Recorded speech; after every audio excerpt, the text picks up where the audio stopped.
மீசான் டிவி நேயர்களுக்கு அஸ்ஸலாமு அலைக்கும் வரஹ்மத்துல்லாஹி வபரகாத்துஹு. உங்கள் மீது சாந்தியும் சமாதானமும் உண்டாவதாக. இந்த காணொலியில் நாங்கள் முழுக்க எதை பற்றி பேச போகிறோம் அப்படின்னு கேட்டிங்கன்னா, சாய்ந்தமருது பிரதேசத்தில் சொந்த மருமகனால் சொந்த மாமனார் ஒருத்தர் தாக்கப்பட்டு படுகொலை செய்யப்பட்ட சம்பவம் ஒன்று பதிவாகி இருக்குது. இந்த ஒரு செய்தியை வெறுமனே செய்தியாக கடந்து செல்லாமல் இதுக்குள்ளே இருக்கிற விஷயங்களை கொஞ்சம் சீர்தூக்கி பார்த்து என்ன வகையான மாற்றங்கள் கொண்டு வரலாம், இது போன்ற குற்றங்கள் நடக்காமல் இருக்க என்ற பல்வேறு விஷயங்களை தான் இந்த காணொலியில் நாங்கள் பார்க்க போகிறோம்.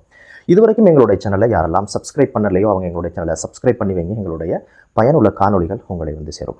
சரி, இந்த ஒரு விஷயம் சாய்ந்தமருது பிரதேசத்தில் அதிகாலையில் நடந்திருக்கிறது. இதோட சம்மந்தப்பட்டவங்க தலைமறைவாகி மீண்டும் அவர்கள் கைது செய்யப்பட்டதாக செய்திகளும் வந்திருக்குது. முதல்ல இந்த குடும்ப பின்னணி என்ன பிரச்சனையாக்காக இந்த ஒரு விஷயம் நடந்தது என்ற பல்வேறு விஷயங்களை நான் முதல்ல உங்களுக்கு சொல்லிக்கிறேன். அதில் முதல் விஷயம் இந்த மரணித்தவர் 62 வயதை தாண்டினவர். இவருக்கு 2 பெண் பிள்ளைகள். அதில் மூத்த மகளை தான் திருமணம் முடிச்சு கொடுத்திருந்தாரு. அதனுடைய மருமகன் இவர் தான் அந்த கொலையோட சம்மந்தப்பட்டவர். இவங்களுக்குள்ள என்னதான் பிரச்சனை அப்படின்னு பார்த்தா, இந்த குடும்ப வாழ்க்கை செட் ஆகாது அப்படின்னு சொல்லி காலிக்கோட்டில் ஒரு வழக்கு பதிவு செய்யப்படுது. வழக்கு பதிவு செஞ்சு அதனுடைய தவணை 27ஆம் தேதி வரை இருக்கிறதாக செய்திகள் சொல்லுது. இதுக்கு இடையில தான் இந்த ஒரு விஷயம் பேச்சுவார்த்தையில் அது கைகலப்பாகி இவருடைய சில நண்பர்களோட போய் மிக பயங்கரமாக அந்த மாமனார் வயசாலியை தாக்கி அந்த இடத்திலே மாமனார் மரணிக்கிற ஒரு துரதிர்ஷ்டவசமான ஒரு சம்பவம் நடந்திருக்கிறது. இங்கே ஒரு காலிக்கோட்டுக்கு போகிற அளவுக்கு இவங்களோட வாழ்க்கை பின்னணியில் என்னதான் சிக்கல் நடந்தது அப்படின்னு ஒரு விஷயத்தை தேடி பார்த்த நேரம் இவங்க 2 பேருமே ஒருவருக்கு ஒரு விருப்பத்தோடு தான் விரும்பித்தான் இந்த திருமணம் நடந்ததாக சொல்லப்படுது. மிக கஷ்டத்துக்கு மத்தியில் ஒரு கூலி தொழிலாளி வீடு கட்டி நகை கொடுத்து தன் மகளுக்கு ஒரு வாழ்க்கை அமையணும் என்ற ஒரு திருப்தியோட இந்த திருமணத்தை நடத்தி வைக்கிறாரு. இவங்களுக்கு 2 குழந்தைகள், ஒரு ஆண் குழந்தை மற்றொன்று பெண் குழந்தை. மரணிச்சவருக்கு 2 பெண் குழந்தைகள். இப்படி கஷ்டத்தோட வாழ்க்கை பயணிக்கிற நேரம் தான் அவ்வப்போது குடும்ப பிரச்சனைகள் என்று சொல்லி கணவன் மனைவிக்குள்ள பல்வேறு பிரச்சனைகள். இதுக்கெல்லாம் பின்னால் இருக்கிற காரணம் என்ன அப்படின்னு ஒரு விஷயத்தை தேடி பார்க்குற நேரம் தான் அவங்களுக்கு தெரிய வருது, மருமகன் ஒரு போதைக்கு அடிமையானவர். போதண்டா நாங்கள் அன்றாடம் பார்க்கின்ற விஸ்கி அது மாதிரியான ஐட்டங்கள் கிடையாது. இது ஒரு பாரதூரமான ஐஸ், குடு, இது போன்ற மிக மோசமான ஒரு போதைக்கு அடிமையானவர் அப்படின்ற ஒரு விஷயம் தெரிய வருது. இந்த பயணம் அடிக்கடி சர்ச்சையிலையும் சண்டையிலையும் போகிறத பார்த்து உடைஞ்சு போன தந்தை இதுக்கு பின்னால் இந்த வாழ்க்கை நேர்த்தியாக அமையாது என்றதை கருத்தில் கொண்டு ஒரு வழக்கு தாக்கலை செஞ்சிருக்கிறாங்க. முறையாக பிரிஞ்சு கொள்வோம் அப்படின்ற ஒரு விஷயத்தில். இந்த ஒரு விஷயம் அந்த கணவருக்கு பிடிக்க இல்லவோ என்னவோ தகராறுகள் அடிக்கடி வந்ததன் காரணமாக இந்த மாமனாரை அந்த நைட்டாக அவங்க தாக்குதல் நடத்தி படுகொலை செஞ்சதை நடந்துட்டு இருக்கிறது. இந்த காணொலியில் நாங்கள் முதலாவது அந்த குடும்பத்துக்கான ஆறுதலை தான் சொல்ல முடியும். முதல் விஷயம் அல்லாஹ் அஜ்ரக்கும் வ அஹ்ஸன அஸாஅக்கும் வ கஃபர லிமையித்திக்கும் என்ற பிரார்த்தனையை சொல்லிக்கொண்டு உங்களுடைய ஜனாசாக்கு அல்லாஹ்க்கு சுப்ஹானஹு வ தஆலா ஷஹீதர் அந்தஸ்தை கொடுக்கணும் அப்படின்ற ஒரு விஷயத்தை சொல்லி இதில் நீங்கள் பொறுமை காத்தால் நிச்சயமாக உங்களுக்கு சுவனத்தை அல்லாஹ் வாக்களித்திருக்கிறான் என்ற ஒரு விஷயத்தை சொல்லிக்கொண்டு இறைவனும் அதுக்கான கூலியை நீங்கள் எதிர்பாருங்க. நிச்சயமாக அல்லாஹ்க்கு சுப்ஹானஹு வ தஆலா இதை விட சிறந்த ஒரு வாழ்க்கையை உங்களுக்கு அமைச்சு வைப்பான். இந்த ஒரு ஆறுதலை நம்மளால் சொல்ல முடியும். ஆனால் இந்த ஒரு விஷயம் அந்த குடும்பத்தில் எப்படியான வடுக்களையும் காயங்களையும் ஏற்படுத்தியிருக்கிறது அப்படின்னு சொல்லி அந்த குடும்ப உறுப்பினராக இருந்து யோசிச்சு பாருங்களேன். இந்த இளம் பெண் இன்னைக்கு அரணாக இருந்த தந்தை திருமணத்துக்கு முன்னும் திருமணத்துக்கு பின்னும் இது ஒரு தலாக்கில் முடிஞ்சால் கூட தந்தை கூட இருப்பார் என்ற ஒரு மன அமைதியோடும் தைரியத்தோடும் இந்த பெண் வாழ்க்கை நகர்த்துவா. ஆனால் இன்னைக்கு அந்த அரண் இல்லாமல் போனதுக்கு காரணமே தனது கணவன் அப்படின்ற ஒரு விஷயம் எவ்வளோ வலிக்கிறதா இருக்கும் இல்லையா? என் வாழ்க்கை பிரச்சனையால் சொந்த தாய் தனது விதவை என்ற இடத்துக்கு போகிறதுக்கு காரணமாக இருந்தது தனது கணவன் அப்படின்ற ஒரு வழி ஒரு சாதாரண கொடுமையாக இருக்காது இல்லையா? மற்ற சகோதரியுடைய வாழ்க்கையை குறித்து எவ்வளோ சிந்திக்க வேண்டிய ஒரு அரண், அவள் வாழ்க்கை பற்றி சிந்திக்கின்ற அக்கறையுள்ள ஒரு தந்தை அவளுக்கு இல்லாமல் போனது அதுக்கு என் கணவன் காரணமாக இருந்தானே என்ற வடு ஒரு சாதாரணம் இல்லை இல்லையா? இன்றைக்கி 2 குழந்தைகள், அதனுடைய எதிர்காலம், அந்த குழந்தைகளுடைய வாழ்க்கை, அந்த குழந்தையுடைய கல்வி, இதெல்லாமே இன்றைக்கு நடுத்தருக்கு வந்ததுக்கு காரணம் சொந்த கணவன் என்பது எவ்வளோ வலிக்கிற விஷயம் இல்லையா?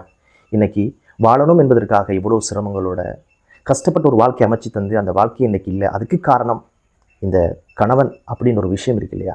இவைகளுக்கு முன்னால் நம்ம சொல்லுகின்ற ஆறுதல் வார்த்தைகள் உண்மையிலே அவங்களுக்கு எவ்வளோ தூரம் பயனாக இருக்கும் என்பது கேள்விக்குறிதான். இப்படியான ஒரு கேரக்டர் இத்தனை வடுக்களையும் இத்தனை காயங்களையும் உருவாக்கியிருக்கேன்னா அதுக்கு பின்னால் இருந்த காரணத்தை கொஞ்சம் தேடி பார்க்குற நேரம் போதையின் ஒரே ஒரு விஷயம் மட்டும்தான். இந்த போதைக்கு அடிமையானதுனால இன்னைக்கு முழு குடும்பமும் கல்லோலப்பட்டு மிக மன வலிகளோடும் கரடுமுரடான ஒரு பாதையில் பயணிக்க வேண்டிய ஒரு துர்பாக்கிய நிலை உருவாகி இருக்குது. ஒரு ஆண் குழந்தைக்கு நிகராக, ஒரு மகனுக்கு நிகராக பார்க்கின்ற ஒரு விஷயம்தான் மருமகன் என்பது. மகனுடைய அந்தஸ்தில் வச்சு பார்க்குற எவ்வளோ கனவுகளோட தனது மகளுக்கு ஒரு திருமணத்தை நடத்திருப்பார் இல்லையா அந்த மனுஷன். ஆனால் தினம் அந்த வீட்டுக்குள்ள நடக்கிற பிரச்சனைகளை பார்த்து இது செட் ஆகாதுன்னு ஒரு முடிவுக்கு வாரதாக இருந்தால் எவ்வளவு தூரம் இந்த பயணம் மோசமானதாக இருந்திருக்கும் இல்லையா? இளம் வயசாக்கள் 32 வயது அந்த சம்பவத்தில் சம்மந்தப்பட்டவருக்கு 2 குழந்தைகளோட இன்னைக்கு நடுத்தருவில் நிற்க வேண்டிய ஒரு சூழ்நிலை உருவாகி இருக்குது. இதுக்கு பின்னால் அவர் குடும்பமாக வாழ்வதற்கான இந்த வாய்ப்புகளும் இல்லை. எனவே இப்படியான ஒரு இடத்துக்கு போகிறதுக்கு காரணம் பின்னால் இருந்தது இந்த போதை தான். இன்றைக்கு யுக்தியோட ஒரு மிகப்பெரிய ஒரு ஆப்ரேஷன். அதனால் என்ன நடந்திருக்கு? சிறு மட்டத்தில் உள்ள எல்லாரையும் அரெஸ்ட் பண்ணாங்க. இது எப்படி நாட்டுக்குள்ளே வருது? இதுக்கான காரணங்கள் என்ன? அதை தடுக்கிறதுக்கான வழிகள் எங்கேன்னு பார்த்தா எங்கேயுமே இல்லை.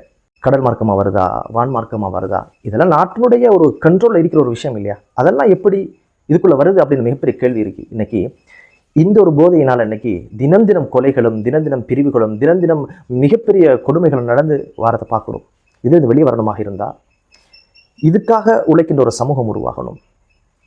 குர்ஆன்ல இந்த போதையை பற்றி எங்கே பேசியிருக்கீங்கன்னா, யுத்தம் பற்றி பேசின ஆயத்துக்கு அடுத்தது போதையை பற்றி இஸ்லாம் பேசியிருக்கு. காரணம் என்னென்னா, ஒரு யுத்தம் என்னென்ன வடுக்களையும் காயங்களையும் எவ்வளவு கொடூரங்களையும் இந்த உலகத்தில் உருவாக்குமோ அதுக்கு நிகராக ஈடாக இந்த போதை சத்தமின்றி, இரத்தமின்றி, யுத்தமின்றி செய்யும் என்பதனால்தான். உண்மையில் ஏன் இஸ்லாம் இதை தடுத்துச்சு, இது ஏன் வன்மையாக கண்டிக்கிறது அப்படின்னு கேட்டீங்கன்னா, ஹம்ர் என்ற வார்த்தையே திரை என்பது பொருள்.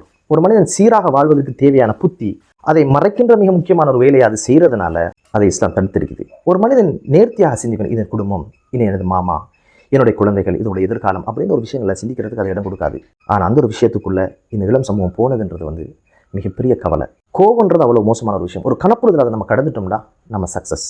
அப்படி இல்லைன்னா அந்த கோவத்துக்கு அடிமையாகி இப்படியான அடாவடித்தனங்களில் ஈடுபடுறதுனால நம்மளையே நம்ம மறந்து நம்ம என்ன வகையான ஆக்ஷனை செய்ய போகிறோம்ன்றதை கூட நிதானமாக சிந்திக்க முடியாத மிக மோசமான ஒரு கட்டமைப்பு தான் கோவம்ன்றது. அதனால் தான் ரசூலுல்லாஹ் கோவப்படாதீர்கள், கோவப்படாதீர்கள், கோவப்படாதீர்கள் என்று பல்வேறு சந்தர்ப்பங்களில் உபதேசம் செஞ்சிருக்கிறாங்க. ஏன்னா இந்த 2 காரணிகளும் தான் இவர் வாழ்க்கையை இந்த ஒரு தூரம் கொண்டு போய் விட்டிருக்குது என்பது எனது பார்வை. எனவே தலாக்ன்ற ஒரு விஷயம் சாதாரண இஸ்லாம் அனுமதிச்ச ஒரு விஷயம் தான். அது முறையாக நடக்கணும். முதல் கட்டமாக என்ன செஞ்சிருக்கலாம்? குடும்பங்கள் உட்கார்ந்து பேசியிருக்கலாம். பிரச்சனையோட சம்மந்தப்பட்டவங்க பேசுறதுனால தீர்வு எட்டப்படுறது இல்லை. அதனால் இஸ்லாம் சொல்லியிருக்குது, பெண் தரப்பில் ஒருத்தரும் கணவன் தரப்பில் ஒருத்தரும் உட்கார்ந்து அதை தீர்த்து வைங்க. 2வது ஒரு கட்டம், பள்ளி வாயிலில் அந்த குடும்ப பிரச்சனைகளை விசாரிக்கின்ற களங்களாக மாறி இருக்கணும். மூத்தவங்க உட்கார்ந்து புத்திமதிகளை சொல்லி அவனோட பிரச்சனையை அவங்களை வெளியெடுக்கிறதுக்கான ஏதாவது பொறிமுறைகள் இருந்திருக்கணும். இப்படியான விஷயங்களில் தீர்க்க முடியாத பட்சத்தான் காதி கோட் அப்படின்ற ஒரு விஷயத்துக்குள்ள நாங்கள் போக வேண்டியிருக்கும். காதி கோட்டுக்கு போனால் கூட சில நேரங்கள் இதெல்லாம் விசாரித்து பார்த்து காதியால் சொல்லியிருக்க வாய்ப்பு உண்டு. உன் வாழ்க்கையை நீ திருத்திக்க, நீங்கள் குடும்பமாக வாடுங்க, பிரச்சனையில் ஒருத்தரை மன்னிச்சு பாருங்கள், அதுக்கப்புறம் எதுவும் நடக்க இல்லைண்டா நாங்கள் மாற்று வழியை யோசிக்கலாம் என்ற ஒரு சலுகை கூட அங்கே வழங்கப்பட்டிருக்கலாம். அதுக்கு முன்னமே தீர்வுகளை கையில் எடுக்கிறதும் இப்படியான விஷயத்துக்கு தீர்வை தேட நினைக்கிறதும் முறையில்லாமல் அணுகுகின்ற இந்த பிரச்சனைகளால் தான் இப்படியான விஷயங்கள் நடக்கிறதுக்கான காரணமாக நான் பார்க்கிறேன். போதைக்கு எதிரான செயற்திட்டங்களில் உலக நாடுகளே தோத்தாச்சு, கோடிக்கணக்கு செலவழிச்சாச்சு, மாநாடுகள் போட்டாச்சு, விழிப்புணர்வு ஏற்படுத்தியாச்சு. அந்த ஒரு விஷயத்தில் நம்மளை விதிவிலக்கு இல்லை, நம்மளோட நாடு விதிவிலக்கு இல்லை. ஆனால் மதுவையை கலாச்சாரமாக கொண்ட ஒரு சமூகம், அந்த சமூகத்தில் இஸ்லாம் சில வார்த்தைகளால் மட்டுமே ஒரு மிகப்பெரிய புரட்சியை மாற்றத்தை ஏற்படுத்தியது. அந்த ஒரு வரலாறை தாங்கிய ஒரு சமூகம் தான் நாங்கள். அந்த ஒரு விஷயம் என்னென்று தேடி பார்த்ததுல தொழுகை இருக்கு இல்லையா? அந்த தொழுகை உருவாக்கி வச்சமாக இருந்தால், வயது எல்லைகள் பாரபட்சம் இல்லாமல் எல்லாரையும் தொழுகையாளிகளாக மாற்றி அமைத்தால் மட்டுமே போதை என்ற ஒரு ஒழிப்புக்குள்ளே நாங்கள் போகலாம். இன்ன ஸலாத்த தன்ஹா அனில் ஃபஹ்ஷாஇ வல் முன்கர், நிச்சயமாக தொழுகை மானக்கேடான வெறுக்கத்தக்க விஷயங்களிலிருந்து ஒரு மனிதனுக்கான பாதுகாப்பை கொடுக்கும் இஸ்லாம் சொல்லுது. எனவே போதை எல்லா தீய பழக்கங்களையும் ஒன்று சேர்ப்பது போல தொழுகை எல்லா வகையான நலவுகளையும் உருவாக்கும் சொல்லப்பட்டிருக்கு. எனவே போதைக்கு எதிரான ஒரு பொறிமுறை இருக்குமாக இருந்தால் இஸ்லாத்தில் அது தொழுகையும் ஈமானும் மட்டும்தான். அதை உருவாக்குகின்ற பணிகளில் பள்ளிவாயல் நிர்வாகங்கள், உலமாக்கள், புத்திஜீவிகள் மாறணும். இன்றைக்கு பள்ளிகள் எடுத்து பாருங்களேன், எத்தனை வீதம் தொழுகையாளிகள், வாலிபர்கள் எத்தனை வீதம்? ஏதாவது மார்க் உபதேசங்கள் கேட்கறதுக்கு அப்படி ஒரு ஹொத்துபா. எப்போ வாலிபர்கள் வராங்க? முடிகிற தருவாயில் வராங்க, நேர காலத்தில் எழுப்பி வைத்துடுறாங்க. இந்த நிலை மாறாத வரை ஒரு நாளும் போதை என்ற ஒரு விஷயத்தை யாராலும் ஒழிக்கவும் முடியாது, யாராலையும் நிறுத்தவும் முடியாது என்பதுதான் உண்மை. எனவே சாய்ந்த மருது மக்கள் ரசூல் ஸல்லல்லாஹு அலைஹி வஸல்லம் அவங்க பள்ளியிலிருந்து அரசியல் செய்தது போல ஒரு மிக முக்கியமான ஒரு புரட்சியை செஞ்சவங்க. நிச்சயமாக போதைக்கு எதிராக இந்த நேரத்திலிருந்து, இந்த சம்பவத்திலிருந்தாவது ஒரு பணி ஆரம்பிக்கணும் என்பது எனக்கு பணிவான ஒரு வேண்டுகோள். எனவே இது போன்ற வழிகள் தாங்கிய விஷயங்கள் நடக்கிறதுக்கு பின்னால் இருக்கிற இந்த போதை கண்டிப்பாக அதுக்கு எதிராக ஒவ்வொரு மனிதனும் போராட வேண்டியிருக்கிறது. இவர் குடும்ப பிணக்குக்காக தன் மகளுடைய வாழ்க்கைக்காக தன் உயிரை விட்டார் என்பதை விட ஒரு போதைக்கு எதிரான ஒரு செயற்திட்டத்தை அவர் கையில் எடுத்திருக்கிறார் என்பதுதான் நான் பார்க்கின்ற பார்வை. எனவே இந்த பணியில் ஒவ்வொரு மனிதனும், ஒவ்வொரு புத்திஜீவியும், ஒவ்வொரு ஆலிம்களும், பள்ளி நிர்வாகிகளும் இணைஞ்சு கொள்ளணும். இதுக்கு பின்னால் இப்படியான துயர சம்பவங்கள் நடக்காமல் இருக்க நாம் உழைக்கின்றவர்களாக மாறணும். உண்மையில் அந்த குடும்பம் இப்போது வாழ்வாதாரம் அற்று அவர்களுக்கான பாதுகாப்பு கொடுக்குற யாரும் இல்லாத ஒரு சூழலில் இருக்குது. எனவே இது சம்பந்தமாக கண்டிப்பாக அவர்களுடைய வாழ்க்கை குறித்து அங்கிருக்கின்ற கணவந்தர்கள், பள்ளி நிர்வாகிகள் கவனம் செலுத்த வேண்டும். இது போன்ற அரக்கர்களுடைய செயல் முடிவுக்கு கொண்டு வரப்பட வேண்டும் என்ற ஒரு வேண்டுதலோடு மற்றொரு காணொளியிலே உங்கள் அனைவரையும் சந்திக்கும் வரை விடைபெறுகிறேன். அஸ்ஸலாமு அலைக்கும் வரஹ்மத்துல்லாஹி வபரகாத்துஹு.